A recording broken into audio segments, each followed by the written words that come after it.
Boleh, kebetulan lagi nggak ada kerjaan.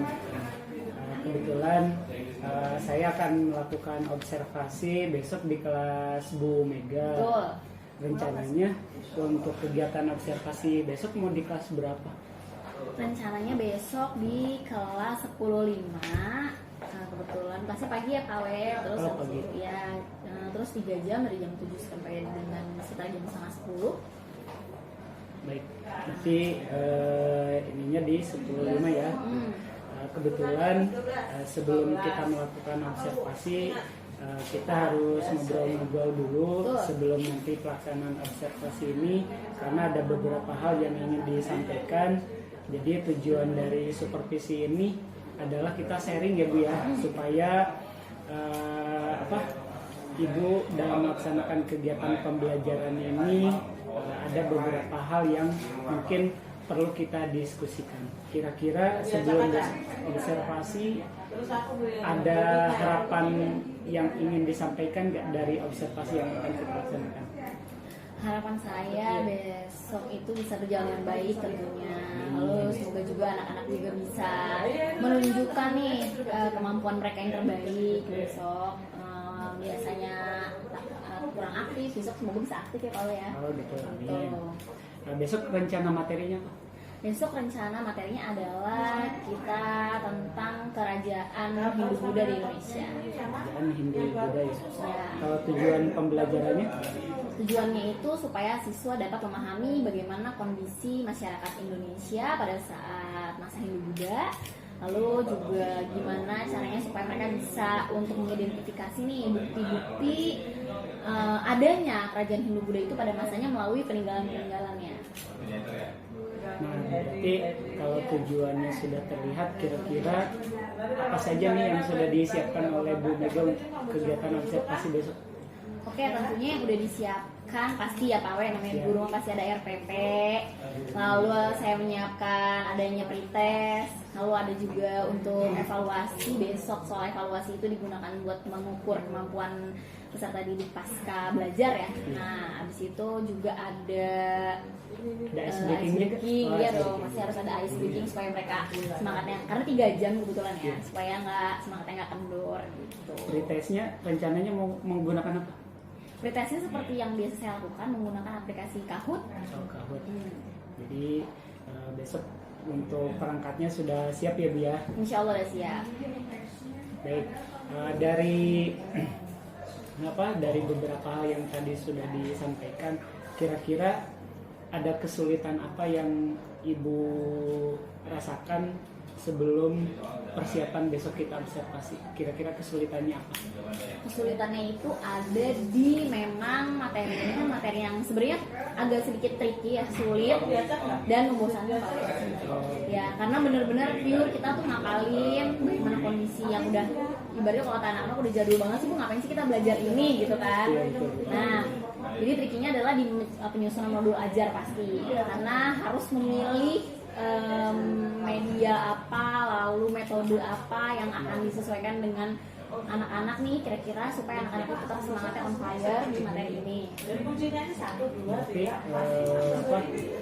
kalau dari segi anak-anak sendiri ada ini nggak, misalnya di kelas 10.5 ini untuk pembelajaran berdiferensiasi ini, kira-kira ada kesulitan? Apakah ada anak yang memang terlalu dia kalau dikasih audio atau dikasih visual ada perbedaan atau enggak?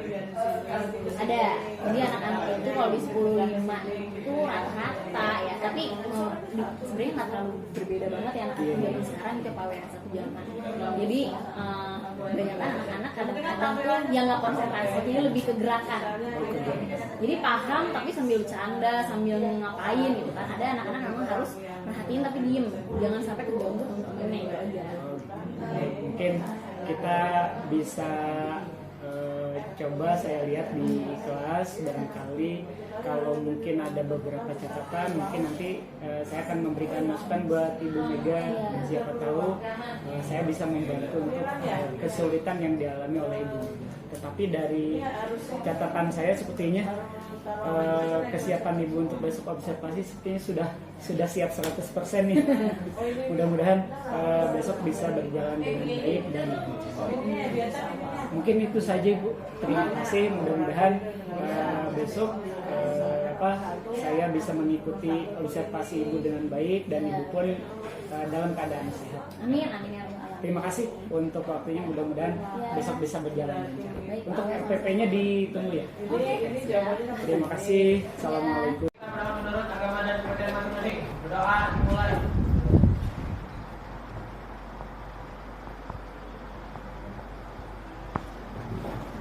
Doa sukses, ucapan salam. Waalaikumsalam warahmatullahi wabarakatuh.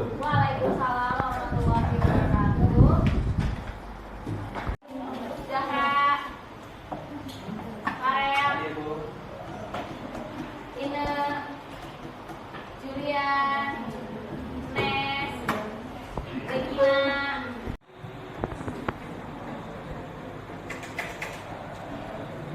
Yang pertama, untuk supaya kalian bisa memahami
Jadi hari ini tujuan pembelajaran kita sebenarnya dari kemarin juga adalah memahami kehidupan masyarakat Indonesia pada masa Hindu Buddha.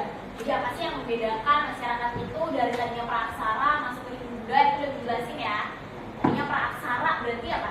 Belum mengenal tulisan. Ternyata masuk ke Hindu Buddha udah ada tulisan, berarti masuk ke masa aksara.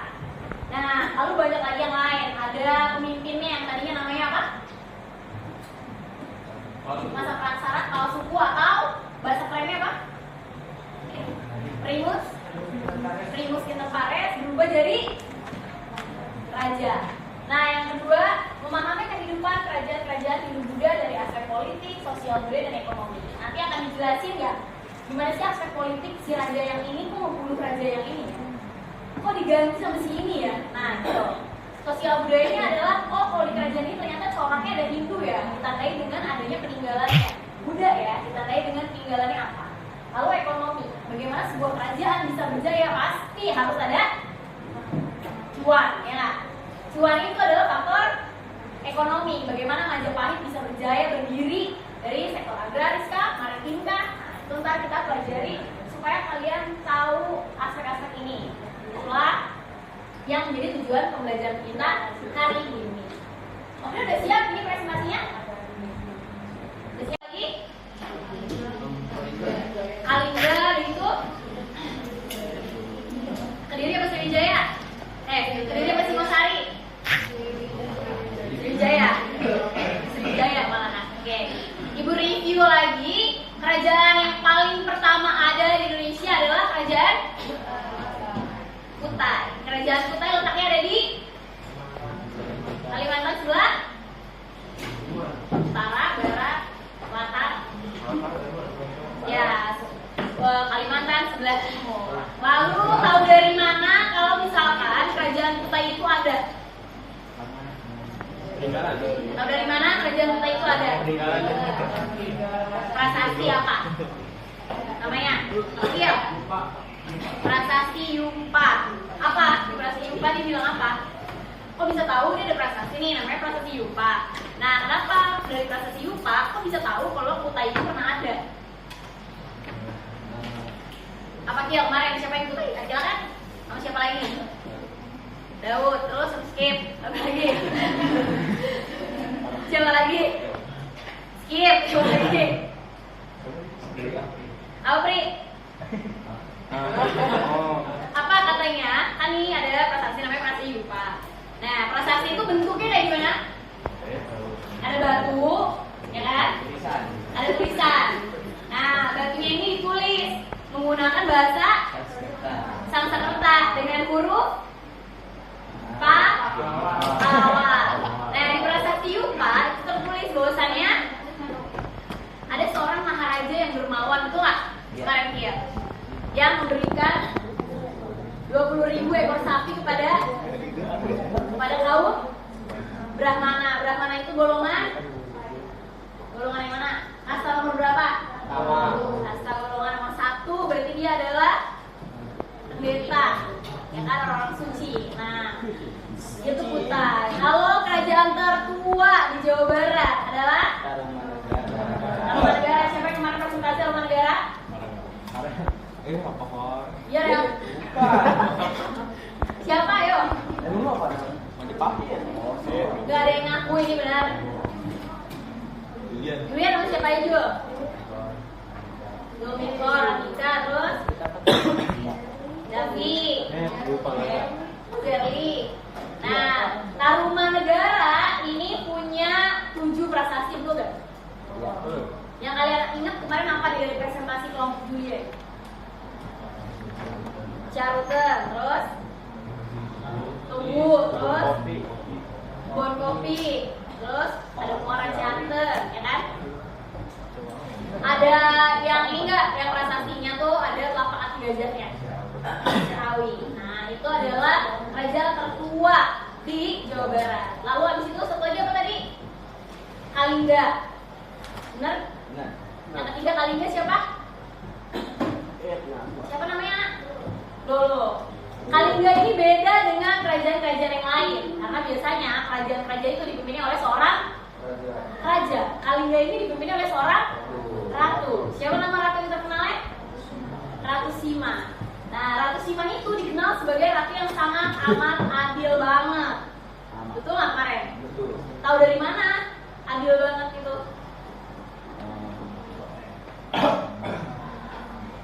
Pemerintahannya ya diceritakan dalam prasastinya bahwasannya ada delegasi dari Arab yang dia itu datang ke Kalingga untuk katanya mencek, katanya ada ratu yang adil banget ada di wilayah Sima. Karena Indonesia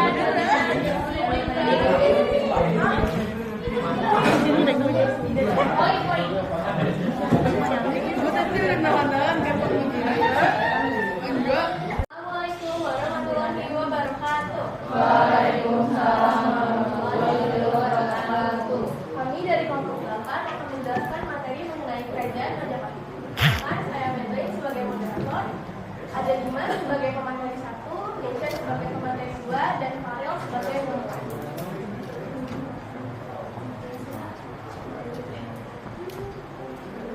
Untuk materi pertama akan dijelaskan oleh pemateri 1 yaitu Dimas. Baik, singkat saya jelaskan. Tahun berdiri dari Majapahit yaitu pada tahun 1293, terpusat di Provinsi Jawa Timur, Indonesia. Nah, di sini saya memiliki ada fun fact. Konon awal mula Majapahit berdiri itu setelah runtuhnya Kerajaan Singosari akibat dari pemberontakan Jayapatro pada tahun 1292 Masehi. Jujur Kertanegara atau Raja Singosari dikalahkan oleh Jayakatwang yang berada di kuasa kanan, yaitu Raja Wijaya yang melarikan diri. Nah, selama pelariannya ia menerima bantuan dari Arya Wiraja.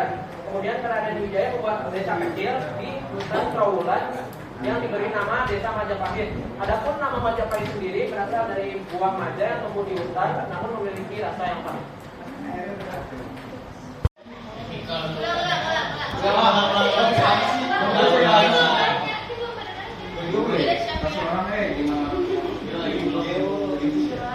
Apakah perbedaan mata pencaharian kerajaan Majapahit Majapahit dan Sriwijaya. Perbedaan Majapahit dan Sriwijaya.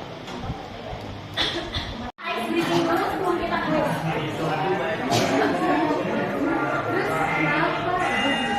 Ayo berdiri semuanya, ikutin. Berdiri semuanya. Sebelum kita kuis. Ikutin ya.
Silakan terkasih.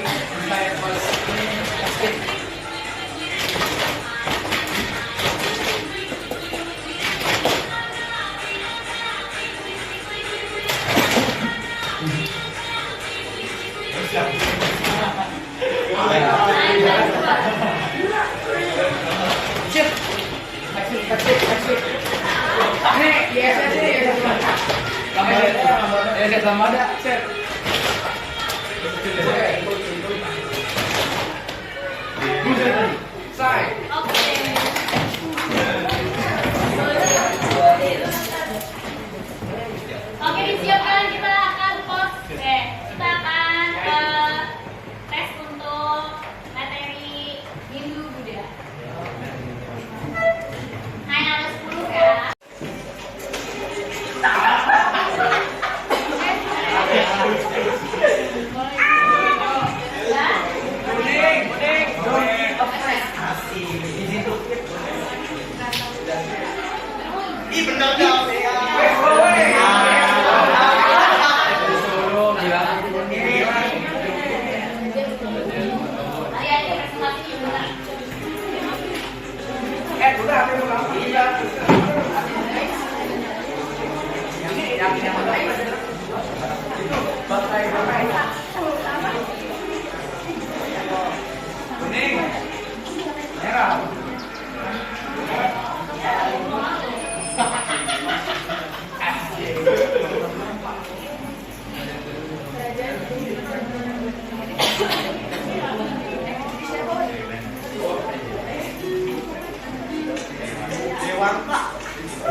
Pelajari hari ini tentang kerajaan Hindu dan Buddha, ya kan?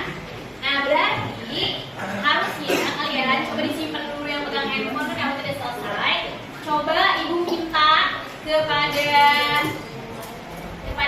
Isti, coba untuk memberikan hikmah apa yang bisa kita ambil dari mempelajari kerajaan Hindu Buddha di Indonesia. Isti berdiri. Berdiri. Hikmahnya apa sih? Kita mempelajari yang lainnya. Siapin jawaban. Tadi tanya. Hikmahnya apa sih dari kita mempelajari kerajaan Hindu Buddha di Indonesia? Lebih memahami sejarah yang ada di kerajaan di Indonesia, yang ada 8 kerajaan tersebut, Ya. dari kerajaan pertama Kutai sampai yang terakhir Majapahit, mengenal corak Hindu Buddha dan mengenal juga peninggalannya dan raja-raja mengenal saat masa pemerintahan. Oke, terima kasih buat Gisti, kasih tepuk tangan dong. Oke, dari barisan cowok, coba ibu mau Danis berdiri. Kira-kira nih, dari tadi kita belajar Hindu Buddha ada 8 kerajaan ini, hikmah yang bisa diambil apa? Berdiri yang benar, jangan dingin gitu. Nah, apa? Hikmah yang bisa diambil nih, karena kita belajar Hindu Buddha, apa ya hikmahnya? Ya, jadi lebih tahu Bu Tentang apa yang kita pelajari tadi.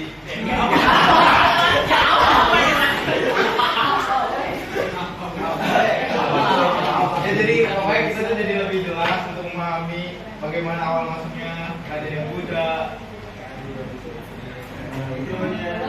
Terus lebih menghormati. presentasinya sudah berjalan dengan baik, kita apresiasi diri kita masing-masing dengan tepuk tangan sekencang-kencangnya buat diri kita sendiri.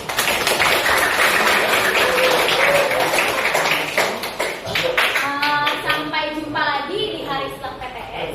Wassalamualaikum warahmatullahi wabarakatuh. Waalaikumsalam. Assalamualaikum Bu Mega. Waalaikumsalam. Bagaimana kabarnya hari ini? Alhamdulillah baik. Balik gimana? Alhamdulillah sehat. Sebelumnya saya ucapkan terima kasih Bu Mega sudah bersedia meluangkan waktunya untuk setelah kemarin kita melaksanakan observasi di kelas. Mudah-mudahan observasi kemarin yang sudah Ibu laksanakan salah satunya adalah memberikan manfaat untuk pembelajaran ke depannya. Nah, untuk pasca observasi ini mungkin ada beberapa hal yang ingin kita diskusikan supaya pembelajaran yang kemarin Ibu laksanakan di kelas itu kita akan follow up untuk dievaluasi kira-kira apa saja hal baik yang perlu kita perbaiki, ataupun mungkin Ibu Mega sendiri ingin menyampaikan beberapa hal untuk saya diskusikan dan berikan solusi seperti itu. Mungkin dari pertanyaan pertama kemarin itu dari tujuan pembelajaran yang sudah Ibu sampaikan di kelas, kira-kira dari tujuan pembelajaran yang Ibu laksanakan sudah tercapai? Tujuan pembelajaran saya kan jadi kemarin itu kita masuk ke bab baru ya Pak, materi baru. Jadi kalau misalkan kita lihat dari CP ya, hobi kurikulum merdeka ya, nah itu adalah mengenai tentang kerajaan Hindu Buddha. Nah di dalamnya di kerajaan Hindu Buddha ini ada sub materinya, karena 3 jam juga kan kita ngajarnya. Sub materinya itu yang saya gunakan kemarin waktu observasi adalah bagaimana siswa itu untuk bisa memahami kehidupan masyarakat Indonesia pada masa Hindu Buddha. Lalu yang kedua, supaya mereka juga bisa memahami atau mengidentifikasi bagaimana sih bukti-bukti yang mereka temukan ini apakah relevan atau bahasa sekarang relate nih dengan keadaan Indonesia saat ini gitu loh. Jadi apakah bukti-bukti adanya kerajaan Hindu Buddha relate dengan kondisi Indonesia saat ini yang berdasarkan ada nih candi ini ada di sini, atau dari mana? Nah dari sini, nah kayak gitu.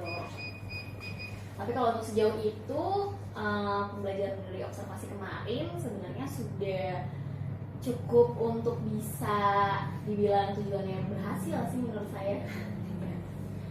Itu terlihat kok pas kemarin Ibu menyampaikan di kelas, tujuan pembelajarannya sudah disampaikan dengan jelas di kelas. Saya amati anak-anak sangat antusias sekali. Nah, dari apa yang tadi dipaparkan mengenai keberhasilan dari tujuan pembelajaran ini, barangkali dari Ibu sendiri ada hal-hal yang masih dikatakan sulit atau tidak untuk metode, ataupun mungkin dari dari anak-anaknya sendiri, kira-kira ada hal yang masih kesulitan? Oke. Untuk kesulitan sebenarnya balik lagi di kondisi kelas ya Pak ya. Jadi kan memang di dalam setiap kelas itu kita itu nggak bisa pilih anak-anak itu di grade yang mana nih, berdasarkan apa nih, apa kita kasih ujian yang bagus terus terus kelasin semua kan enggak, anak kelasnya campur, kita tidak beda-beda anak berdasarkan intelektualnya, kondisi ekonomi dan lain hal. Tentunya di sana yang menjadi bukan kesulitan sebenarnya, kalau saya bilang agak tricky aja ya gitu. Ya agak bukan hambatan juga apa ya, agak harus pintar-pintar kita aja gitu loh. Nah itu adalah gimana caranya supaya kita itu mematchingkan atau mencocokkan nih dalam kelompok itu si anak ini, kelompok si ini kira-kira apa yang terjadi ya. Nah gitu aja. Nah kalau misalkan cocok nih kelompoknya, maka memang hasilnya pun akan lebih baik daripada ternyata dia anak dikumpulin ternyata nggak cocok, walaupun pintar dan pintar semua ya dalam satu kelompok. Biasanya kalau pintar semua pun belum tentu cocok gitu, karena biasanya idenya muncul sini keras kepala, sini keras kepala, biasanya gitu kan. Itu aja dari segi kesulitannya, masih harus hati-hati dalam pemilihan kelompok. Lalu juga kita juga harus benar-benar memperhatikan mereka itu apakah mengerjakannya dengan baik atau enggak. Jadi sumber-sumbernya, karena kalau sejarah itu kita ngomongin sumber ya Pak. Iya, sumber. Ya, jadi harus lebih diperhatikan lagi atau dibimbing lagi bagaimana mereka menemukan sumber-sumbernya, karena bisa jadi itu juga mereka tahu pas ditanyain lagi, Bu ini kok antara A sama B kok ngomongnya beda ya Bu. Nah kadang-kadang kayak gitu. Nah itu aja sih kayaknya. Nah berarti kan kalau untuk sumber belajar ini berarti kan anak-anak perlu fasilitasi untuk ini ya, pada saat pembelajaran. Nah kemarin itu kan Ibu sudah memfasilitasi dengan baik. Nah tetapi mungkin pada saat setelah saya observasi, apakah dari anak-anak sendiri ada tanggapan mengenai, Bu, sumber belajar yang tadi saya temukan ternyata ada ketidakcocokan? Ada nggak dari anak-anak tanggapan seperti itu untuk sumber belajarnya? Ya kalau untuk sumber belajar, jujur aja gini Pak Ahmad, jadi untuk kurikulum Merdeka ini memang sumber literasi itu semuanya hampir banyak di digital aja. Untuk mereka punya buku kayak misalkan contoh perpustakaan sebenarnya udah sediain ya. Cuman ketika kita ambil, kita coba ini untuk dijadiin bahan kita, itu memang nggak lengkap gitu. Jadinya ini jadi gimana nih, ini kurang kalau hanya dari sini aja gitu kan. Jadi anak-anak memang harus, dan sebenarnya kalau saya menggunakan hal tersebut malah itu sebagai alat. Jadi malah bagus kalau mereka tuh, Bu ini kok susah sih Bu, saya malah suka kalau kayak gitu. Tandanya mereka akan lebih antusias buat nyari, nemuin. Nah ini lebih berpikir kritis kan, lebih kreatif juga. Lalu itu akan mengasah diskusi. Jadi menurut saya itu bukan sebuah kekurangan, tapi malah bagus banget kalau mereka menemukan sumber yang akhirnya mereka bingung sendiri gitu. Ya contohnya yang tadi kan untuk kelompok aja kan ada yang cocok, ada yang tidak cocok. Nah kalau dari Bu Mega sendiri mengatasi ketidakcocokan tersebut kan kemarin sudah ini ya, artinya berkolaborasi ya. Nah kalau dari Bu Mega sendiri, artian kolaborasi itu seperti apa Bu? Berarti ilmunya nih berarti bikin, nah sedangkan mereka harus melalui post test. Iya betul. Nah di post test ini bisa jadi jackpot ini poin ganda kan. Nah itu poin gandanya, rewardnya itu bisa, saya kadang-kadang ngasihnya pokoknya top 3 ya, di top 3 di kuis, pokoknya dia dapat poinnya 50. Sedangkan 50 itu kapan-kapan Pak keluarnya, nggak ada, saya jarang ngeluarin poin 50. Nah habis itu mereka untuk baik di post test, tentunya mereka harus mengikuti pembelajaran dengan baik, harus paham banget.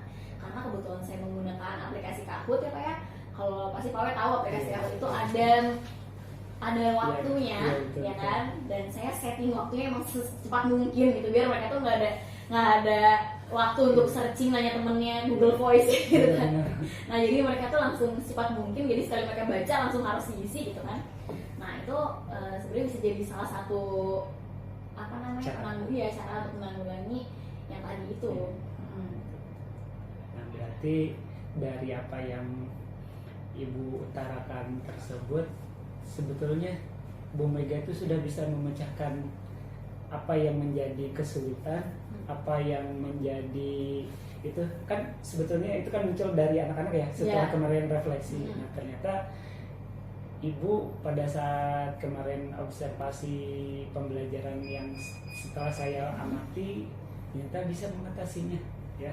Nah, mudah-mudahan apa yang sudah Ibu laksanakan kedepannya bisa lebih baik lagi. Nah, mungkin terakhir nih refleksinya ya, rencana tindak lanjut dari yang kemarin observasi ini kira-kira apa Bu? Rencana tindak lanjut ke depannya? Rencana tindak lanjut ke depannya yang satu tadi ya Pak ya, karena kebetulan kemarin itu saya nggak postes ya Pak ya. Iya. Nah mungkin itu sebagai salah satu sih juga peringatan nggak postes gitu kan. Ya dan berarti nanti tindak lanjutnya untuk memperbaiki tadi itu juga hasil refleksi anak kan ya. Jadi mungkin berarti kita butuh nih untuk prosesnya supaya mereka semakin tahu loh makna belajar itu bukan cuma sekedar ngejar nilai aja, tapi kamu pun harus menghargai belajar untuk diri kamu sendiri gitu. Nah lalu dari saya sendiri juga mungkin saya juga harus lebih memperhatikan mereka di media-media belajar yang mereka harus gali ya Pak ya. Karena jujur aja saya juga sebagai guru sejarah sangat tahu bahwasannya sejarah itu pelajaran yang sebosan apa gitu kan, yang ngantukin, membosankan gitu kan. Jadi saya juga harus sangat amat mendongkrak semangat belajar mereka, apalagi masih pagi, Bogor hujan gitu kan. Ya, betul. Ini banget hawanya nih, belajarnya sejarah gitu kan. Jadi kalau mereka hanya saya suruh baca yang mana, antum yang mana, itu udah ini nggak bobo itu Pak gitu kan.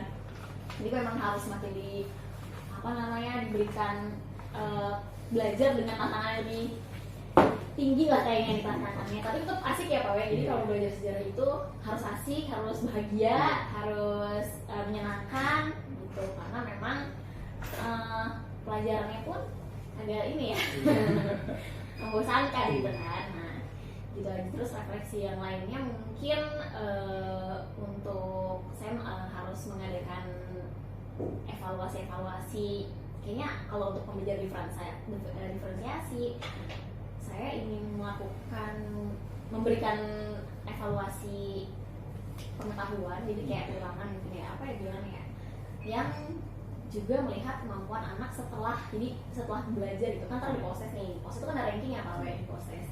Nah anak-anak ini saya mau kelompokkan di siswa yang sudah bisa tuh, mereka itu akan dikasih soal yang tipe A misalkan gitu kan, yang ada di posisi tengah tipe B, yang di posisinya masih kurang bisa nih di tipe C gitu kan, sehingga mereka tidak merasa terbebani kayak ya saya kan emang nggak bisa kayak gitu kan, makanya saya ini jelek. Jadi itu mereka merasa wah ya dapat nilai bagus, saya sama teman saya nggak beda, sama-sama bagus padahal soalnya beda gitu aja sih sebenarnya. Bagus Bu Mugia.